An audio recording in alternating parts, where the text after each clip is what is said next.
I will start off by saying that there are parts of this movie that I actually like. In fact, the first half of this movie has some pretty creepy parts to it, but I'll get to that in a minute. So Stephen King's It was originally a TV miniseries based off the novel It by Stephen King. Then they just put the 2 episodes of the miniseries together, and that's how you get a movie that lasts over 3 hours and constantly dips to black as if it's gonna go to commercials. Now, when I was growing up, I remember kids talking about how scary the movie It was.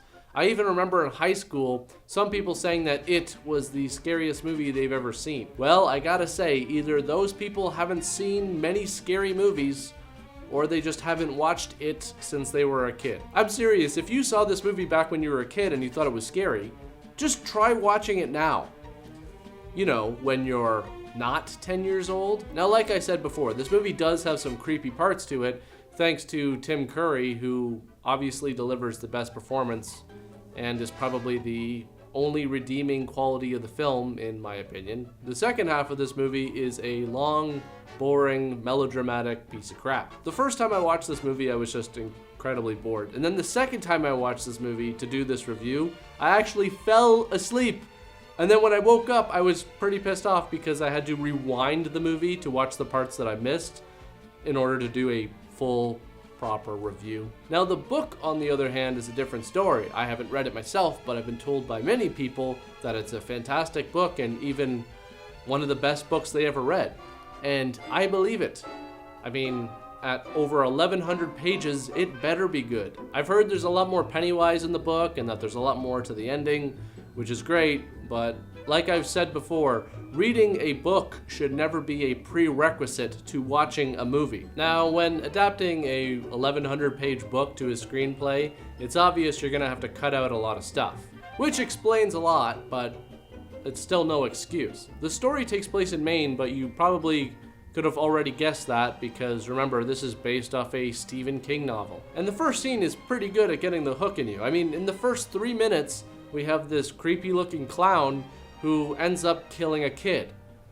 That's one hell of a way to start a movie. So we have this guy Mike who finds this old picture of this kid named Georgie at the crime scene, and he completely freaks out and calls his friend Bill. Then we get this flashback to 30 years ago when Bill sent out his younger brother Georgie with a newspaper boat. So this is where Georgie runs into Pennywise the clown, and I have to say this is a really iconic scene from the movie, and it's pretty creepy, I have to admit. Anyways, Pennywise rips off the kid's arm and the kid dies. Of course, Bill feels really guilty about all of this, and then some more creepy shit happens, like this, and this. So from this scene, it's made pretty obvious that only the kids can see all of this weird stuff that's going on, unless, of course, I don't know, maybe the parents are fine having blood all over their house. Anyways, back in the 90s, they called their friend Ben, who's played by the late John Ritter. Back in the 60s, Ben was kind of fat, and the new kid in school, when he runs into some trouble with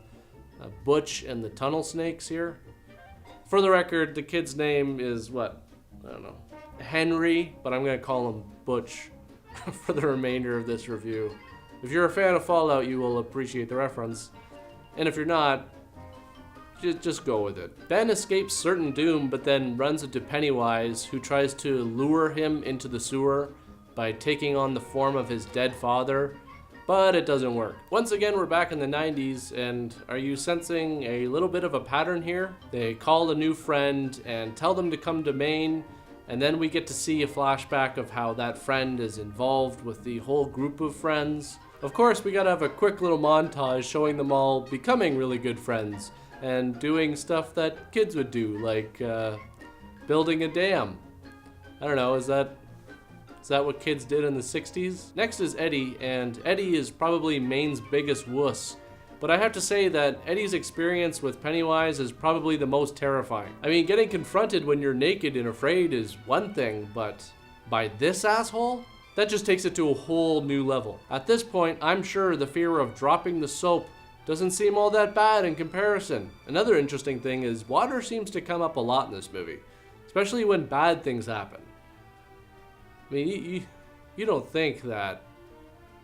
No, I'm just kidding. It's not that bad. Anyways, this is what I don't really get. It seems that Pennywise pretty much has him cornered here, so why doesn't he just kill him?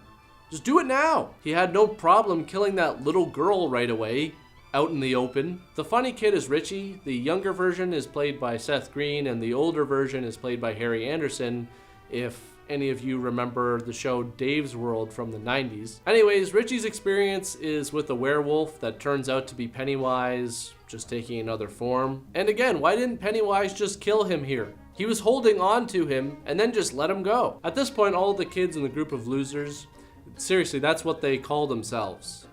I'm not being mean for once. They start talking about how they're all seeing this clown, and then he appears to all of them, telling them that he's gonna kill them all. Then the kids decide they're gonna kill Pennywise because f that guy.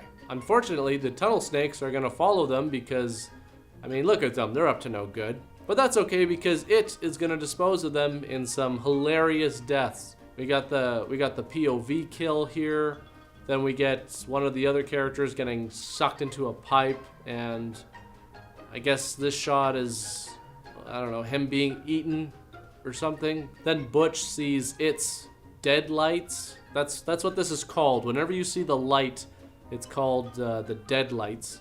Anyways, he sees this and it makes his hair go completely white and he's frozen in fear. So in order for it to kill you, you have to be afraid, because apparently that makes you taste better. So it takes the form of everyone's fear, but the kids fight back. Eddie says that his asthma medication is battery acid and he sprays him with it.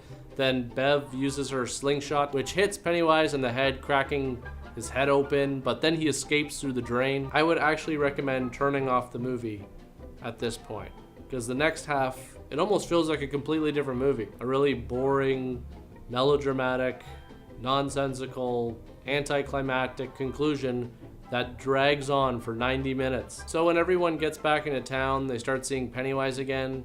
And I just gotta talk about this balloon stuff because it drives me nuts. They try to use balloons as a scary device, which kind of works in the first half, but in the second half, it doesn't really work at all. I mean, they're balloons. They try to add some blood to the equation, which may make things slightly more disturbing, maybe, but there's no sense of dread here at all. Do you have Prince Albert in a can? You do? Well, you better let the poor guy out. The next scene is kind of a trip through memory lane, which for me just kind of sticks out like a sore thumb. I mean, I get it. They're friends reminiscing about old times. That's great and all, but for me it just kind of kills the tone of the movie for a few minutes. Until, of course, they slip in another vision. Whoops! Geez, I guess you've never opened up a deck of cards before. Or just simply held on to anything before. I mean, he doesn't even try to grip it. By the way, for any of you who don't know, the Ace of Spades represents death. Are you getting scared yet? Because I know I'm not. So when Ben gets back into town, he witnesses a bunch of kids harassing a fat kid, which of course reminds him of his past. I mean, heaven forbid he'd step in and do something, being an adult. Gee, that kid must have really hurt himself. He can't even get up. Oh God, what a devastating injury. I don't know, champ. I think we're gonna have to lose the leg. But of course, Ben has the perfect solution. Just rub some dirty water on it. And look at that, he's okay. So they all get together to catch up over some Chinese food and stale fortune cookies. Then they find out that Stan committed suicide and, oh no, not the balloons, please. God, anything but the balloons. So remember Butch? It turns out that he's now in a mental hospital, and Pennywise takes the form of his old friend, the one who got sucked through the pipe. He tells Butch to go kill them all and gives him a switchblade. Okay, so this is obviously just a vision, but the knife is real? How? How is this possible? Then he escapes when the guard gets killed by a dog in a clown costume because, I mean, that's just the scariest thing in the world. So Mike's obviously done his homework because he's found out that every 30 years something terrible happens in the town. So in other words, basically it comes back every 30 years to kill people, mostly children, to feed on their fear. I'm just wondering why every 30 years. It just seems like a random number. I mean, why wouldn't he just kill one person every few years and just, feed off the fear, piecemeal? So Bev explains that she knew something was really terrible in the town when she was younger, and Butch and his friends were kind of harassing her, and an old man saw it and just walked away. That was it. That's what made you believe something was wrong with the entire town? Because some old guy was too much of a coward to do anything? Or just didn't give a shit? So Bill's wife leaves England to come and find him, and she runs into it, and somehow it knows that she's Bill's wife? Seems pretty convenient to me. And why would he target her? It's not like he uses her as bait to lure Bill in at any point. And I thought it mostly fed on the fear of children. But whatever, they all go to bed and Butch sneaks in through a window and stabs Mike with the knife.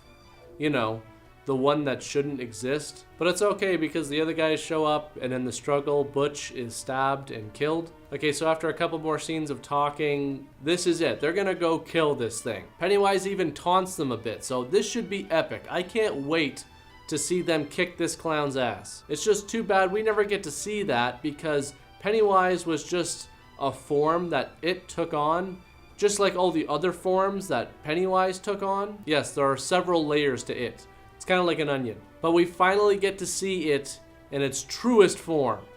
It's a giant kind of spider thing. And I guess the deadlights come from its belly, which it uses to paralyze a couple of the guys. Eddie tries to use his battery acid trick, but it doesn't work, and it just lifts him up into the air. Bev uses her slingshot, which causes a bunch of explosions inside of the monster, so it drops Eddie to the ground. They all check to see if Eddie's okay, and Eddie dies? Are you f***ing kidding me? I mean, Eddie always was a huge wuss, but all the monster did was pick him up for a few seconds as far as I'm concerned. I would understand if it had impaled him with one of its limbs or even took a bite out of him, but no, it just lifted him up. I don't know, maybe it squeezed him to death. Who cares? At this point, I'm just so pissed off with this ending. So they all vow to kill this thing once and for all, which seems to be getting a little repetitive at this point, but whatever. I can't wait to see their brilliant plan of how they're gonna kill this thing, which entirely consists of a good old ass kicking. Yep, they just run up on the thing and just start punching and kicking it. I guess they took it by surprise. I'm sure at this moment, it was probably thinking, oh no, how did they figure out my only weakness? Physical abuse. And that's seriously how they kill this thing, just ripping out its organs with their bare hands. For the past 3 hours, we've been presented with themes such as the power of friendship, having courage, being confident in oneself, and finally, confronting your fears and beating the shit out of them. So apparently it had wrapped up a bunch of people in cocoons made of webbing. For what reason exactly? Who knows? Anyways, Bill's wife is in there, and now she's stuck in this catatonic state. But Bill has the perfect solution. See, a long time ago, Stan saw something that scared the crap out of him, and Bill came up with the idea of putting him on his bike and pedaling really, really fast. And for whatever reason, I guess they outran the fear. Is this for real? So Bill tries the same thing with his wife, and it works? Yes, this makes complete sense. I guess fear just can't keep up with a bike. Lance Armstrong must be the most fearless man on the planet. Which, well, actually makes sense when you think about it because, I mean, who needs morals when you're not afraid of anything? You f***ing cheater. Yeah, so I guess this is the solution. If you ever see someone who's frozen in fear, just take them on a really fast bike ride, especially through traffic, because the best way to fight fear is with more fear. Or by kicking the crap out of it. Now, if you saw this movie as a kid and you thought it was scary, that's pretty understandable. But try watching it now as an adult. And unless you have some kind of intense fear or weird phobia of balloons, you'll probably find it pretty boring. So now that I'm finally done with this movie, I can get on to my next review, which I'm actually really excited to do because I have a lot to